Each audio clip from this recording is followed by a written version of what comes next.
Hello friends, नमस्कार। तो friends, आज जो है हम लोग स्टार्ट करने वाले हैं ईयर बुक बिनसर की जो आती है उत्तराखंड की। इसमें जो है उत्तराखंड से रिलेटेड आपके सारे करंट इश्यूज जितने भी हैं आपके जो करंट में चल रहे हैं, तो वो सब चीज़ सब जो है इस बिनसर बुक में दिए जाते हैं। ठीक है, ईयर बुक है ये, हर एक साल में ये इसका न्यू एडिशन आता है और उस साल का करंट जितना भी बना होता है वो सब उस ईयर बुक में समाहित होता है। तो हमारा जो यूके ट्रिपल एससी है वो तो बिनसर से क्वेश्चंस देता था, लेकिन उतना आइडिया नहीं है कि बहुत ज़्यादा, मेरे ख्याल से बिनसर से यूके ट्रिपल एससी उतने नहीं बनाता था क्योंकि करंट ही बहुत कम बनाता था ना, वो अलग लेवल के करंट अफेयर्स बनाता था। तो जो यूके पीएससी है ये बिनसर से एग्जैक्ट के एग्जैक्ट, मतलब पॉइंट टू पॉइंट पूरा जो क्वेश्चन है वो पूरा का पूरा बिनसर से ऐसे छाप देता है। ठीक है, तो लेकिन जो ये बिनसर बुक है ये आपको जो है पूरी डिटेल, इसमें पूरी करंट अफेयर की मिलेगी आपको, डिटेल वाइज इसको अच्छे से थोरोली पढ़ना पड़ेगा। ठीक है, तो अभी क्योंकि पेपर नज़दीक है और मैं समझती हूँ कि बहुत से, अगर पुलिस की, अब यूके ट्रिपल एससी की बात होती तो पुलिस की तैयारी जो है नॉर्मल जैसे करते थे यूके ट्रिपल एससी के लेवल का वैसे चलती रहती।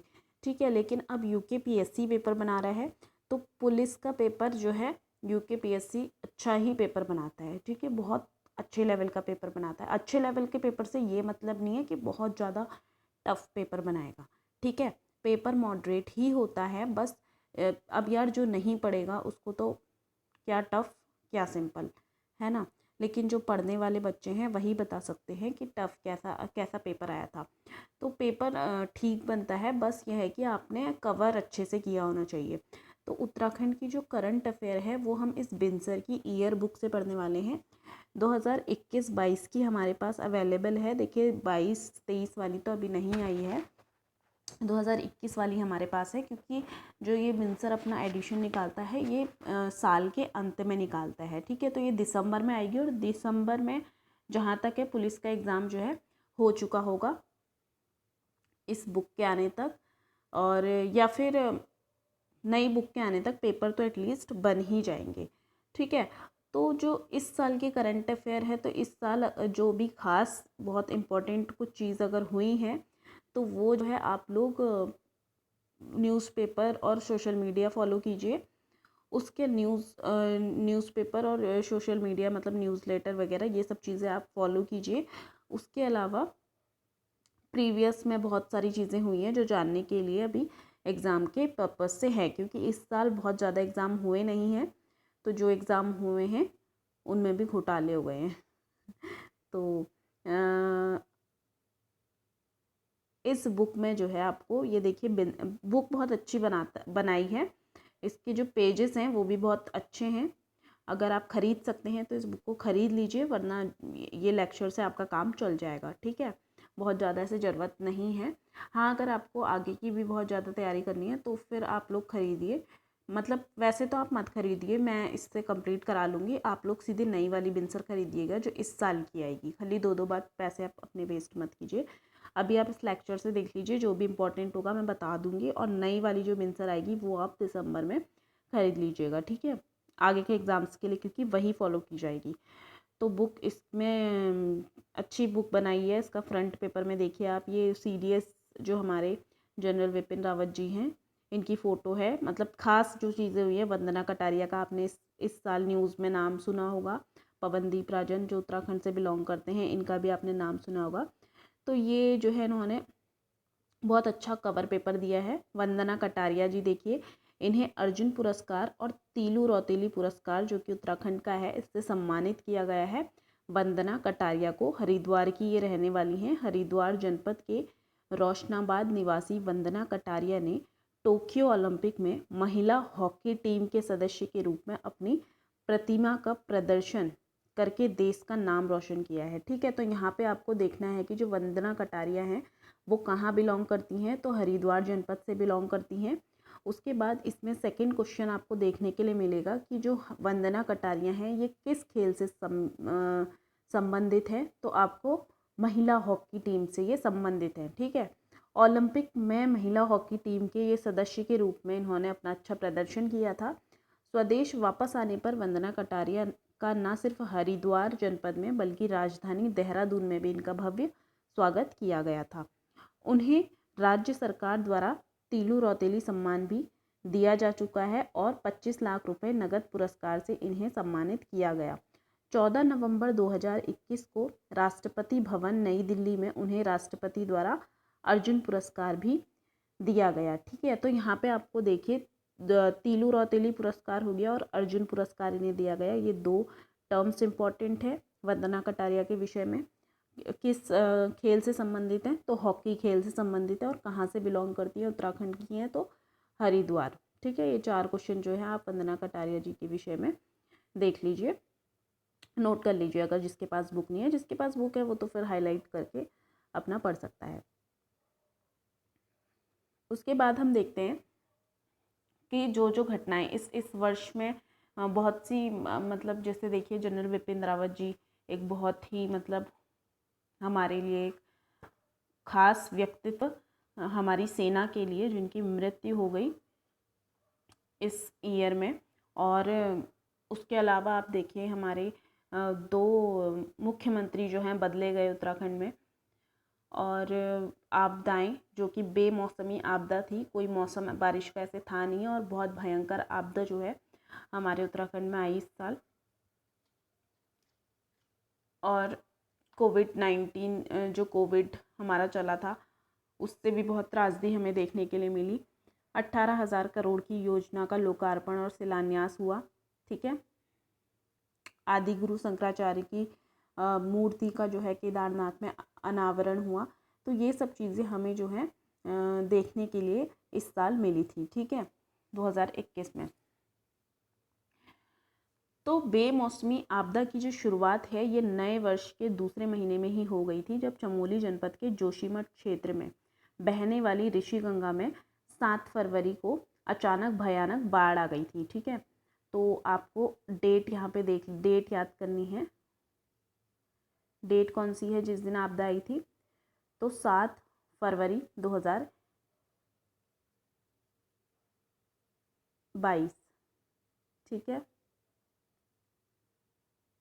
उसके अलावा तो इस बाढ़ में क्या बात, देखो बेमौसमी आपदा थी, कई लोग इसमें मारे गए थे, बहुत भयंकर जो है बाढ़ इसमें आई थी। इस बाढ़ के कारण जो चमोली का रैणी गांव है वहाँ पे 5 मेगावाट क्षमता का ऋषि गंगा जल विद्युत परियोजना जो है पूरी तरह से ध्वस्त हो गई थी। वहाँ पे काम कर रहे थे लोग, आपने देखा होगा कैसे वो मलबे के साथ जो है चलते चले गए, पता भी नहीं चला और कुछ ही मिनटों में जो है आपदा आई और सारे कर्मचारियों को बहाकर अपने साथ ले गई, ठीक है। तो इस आपदा में 172 लोगों की मृत्यु दर्ज की गई है।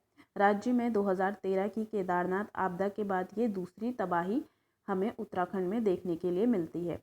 बेमौसमी आपदा का दूसरा दौर आपने देखा, एक तो आया था 6 महीने मतलब स्टार्टिंग में और एक थोड़ा एंडिंग में। तो 17 अक्टूबर को शुरू हुआ था रुद्रपुर वाले एरिया में पूरी तरह से पानी का मतलब बहुत सारे एरिया में, लेकिन मेरे सामने तो जो है रुद्रपुर में ही भरा था। तो राज्य से मॉनसून विदा होने के लगभग मानसून जाने के बाद 10 दिन के बाद जो है पश्चिमी विक्षोभ के कारण असमय हुई बारिश से राज्य के कुमाऊं क्षेत्र में भारी नुकसान हुआ था। इस बेमौसमी बारिश से कई जगह मानसून सीजन में हुई अब तक की सबसे भारी बारिश का भी रिकॉर्ड टूट गया। इस दौरान 72 लोगों की मृत्यु हमें देखने के लिए मिली, सैकड़ों घर बह गए। इसी दौरान राज्य के जो ऊंचाई वाले इलाके थे वहाँ पे भारी हिमपात भी हुआ। विभिन्न पैदल ट्रैकों पर गए जो दर्जन भर ट्रैकरों की मृत्यु हो गई, ठीक है। जो ट्रैक पे जाते हैं पहाड़ी क्षेत्रों में घूमने, तो उनकी मृत्यु हो गई, कई लोग मिले भी नहीं थे। नैनीताल जनपद के रामगढ़ में भी जनधन की भारी हानि हुई थी। इससे पूर्व कुल 36 लोगों की मृत्यु मानसून सीजन के दौरान बादल फटने और भूस्खलन और बाढ़ से हुई थी, ठीक है। तो ये इसमें कुछ आपदा आई थी, दो आपदा थी जो कि बिना मौसम के आई थी, बारिश का ऐसा कुछ मौसम भी नहीं था, ठीक है। और आपदा आई तो आई बेमौसमी, त्रासदी बहुत ज़्यादा करके ये गई थी, ठीक है। तो तो इसकी हम यहाँ पे इंडेक्स देख लेते हैं, आवरण कथा, सामान्य अध्ययन, ठीक है। सामान्य अध्ययन में हम उत्तराखंड से खेल से रिलेटेड चीज़ें, विश्व विरासत क्या है हमारे उत्तराखंड में, किसे मिला है दर्जा, संचालित कुछ प्रमुख योजनाएं हम देखेंगे यहाँ की, ठीक है। तो ये सामान्य अध्ययन उत्तराखंड का मोटा मोटा हम इस साल का देखेंगे। आधारभूत सूचनाएं जो हैं उत्तराखंड से रिलेटेड, जो करंट से भी रिलेटेड होंगी, वो सब देखेंगे। और थोड़ा बहुत हम उत्तराखंड के बारे में यहाँ पे जानेंगे। उत्पत्ति हो गई, भौगोलिक स्थिति हो गई, यहाँ की जैव विविधता, वन संपदा, खनिज संपदा, ठीक है। और जो पहले मापतोल समय निर्धारण प्रणालियाँ थी, इसका थोड़ा बहुत इतिहास भी हम इस बुक में, इतिहास हम देखेंगे हल्का फुल्का, वैसे अजय रावत में तो हम पढ़ ही रहे हैं इतिहास, तो फिर भी हम इसमें रिवाइज करने के लिए देखेंगे, ऐसा नहीं है कि हम छोड़ देंगे। तीर्थ स्थल, पर्यटन स्थल, ठीक है, बोलियाँ, आभूषण, यहाँ की जो फेमस संस्कृति है हम इस बुक में थोड़ा बहुत जानने वाले हैं, ठीक है। अब यहाँ पे आपने पवनदीप राजन जी को तो सभी जानते होंगे, उत्तराखंड वाले, बाहर भी इनको जानने लग गए हैं, तो उत्तराखंड के तो ये निवासी हैं। तो Indian idol winner Pawandeep Rajan, संगीत की दुनिया का उभरता हुआ सितारा, ठीक है। तो उत्तराखंड के चंपावत जनपद के हैं ये। कहाँ से बिलोंग करते हैं पवनदीप राजन, क्वेश्चन आता है, तो चंपावत जनपद से बिलोंग करते हैं। टीवी रियलिटी शो में जीत हासिल करके पवनदीप राजन ने पहाड़ी संगीत को विश्व पटल पर स्थापित करने में महत्वपूर्ण भूमिका निभाई, ठीक है। तो इन्होंने जो है 27 जुलाई को इनका जन्म 1996 में चंपावत जनपद में हुआ था। तो बेसिकली आपको जो है एक वैसे क्वेश्चन इसमें आ सकता है। और इसमें एक क्वेश्चन और इम्पॉर्टेंट है कि जो पवनदीप राजन है वो प्रसिद्ध लोक गायिका स्वर्गीय कबूतरी देवी के बहन के नाती हैं, ठीक है। तो मतलब कि कबूतरी देवी से भी जो है इनका एक रिलेटिव रिश्ता है, जिस कारण हो सकता है कि इनमें भी गायिका के बहुत अच्छे सुर हैं। पवनदीप राजन जो है ये सुरेश राजन और के पुत्र हैं, और इनकी माँ जो हैं ये भी गायन के क्षेत्र में लगातार सक्रिय रहते हैं, इनके जो माता पिता हैं, ठीक है। तो पवनदीप राजन के बारे में आपको खास कुछ नहीं, बस यही देखना है कि ये चंपावत से बिलोंग करते हैं और इंडियन आइडल शो में इन्होंने जीत हासिल की है, ठीक है। इसके बाद हम बात करते हैं कि अभी मोदी जी ने जो है केदारनाथ में शंकराचार्य जी की मूर्ति का अनावरण किया है, तो ये भी एक इम्पॉर्टेंट क्वेश्चन आपका बन जाता है।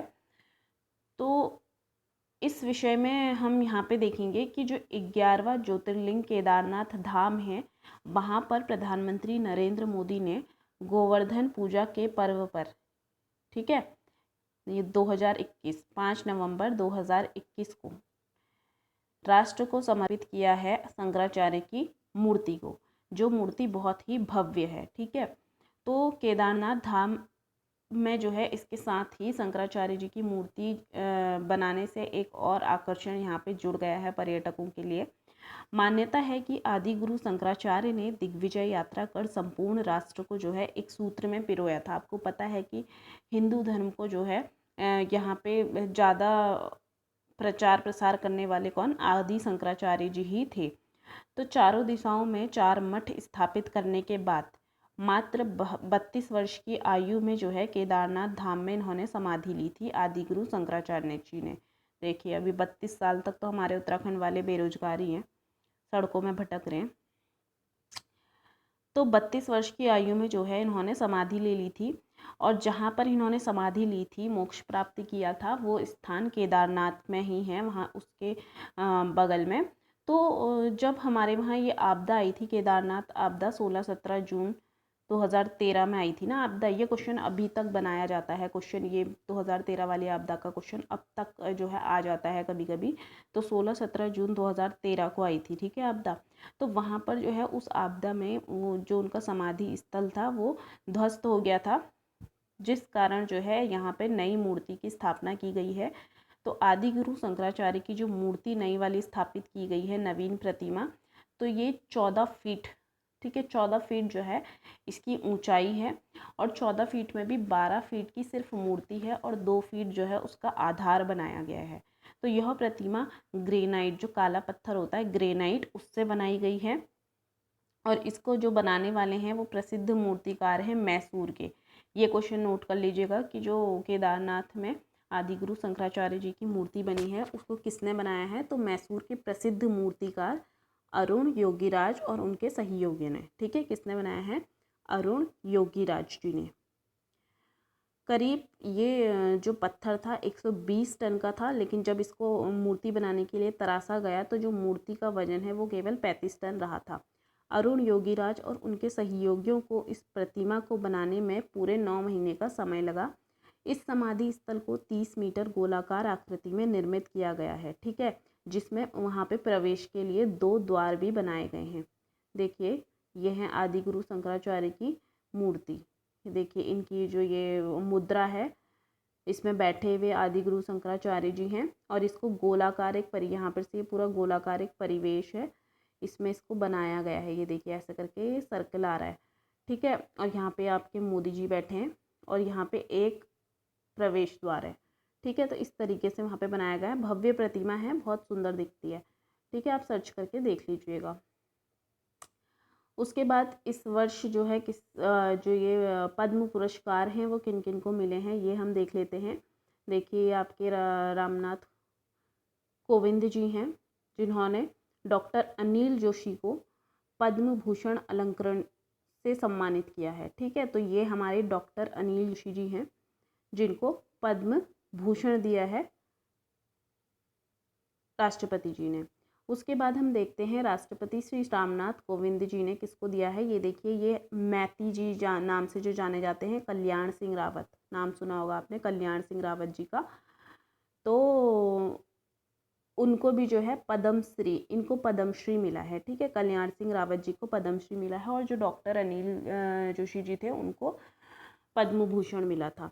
उसके बाद डॉक्टर योगी एरन को भी जो है पद्मश्री मिला है और डॉक्टर भूपेंद्र कुमार संजय को पद्मश्री मिला है।